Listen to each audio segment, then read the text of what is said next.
After we finished working today, we were digging to planting malanga.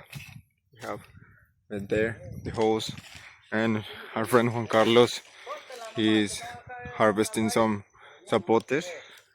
I'll teach you how this machete, and I'll teach you how do we actually use the machete just to extract it and to take it like a lollipop.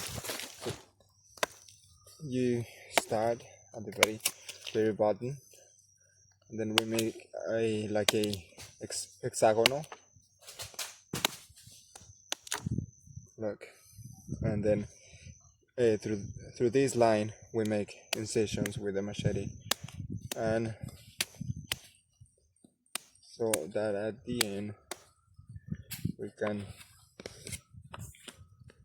remove it, and so that, and of course wash your hands before you try this at home. And so there you have it, your lollipop, like from a zapote. And my father is there just collecting the zapotes. We have just 3 here, and these are just the seed. This is the lollipop of a zapote, and we're just waiting for Juan Carlos just to come down the tree.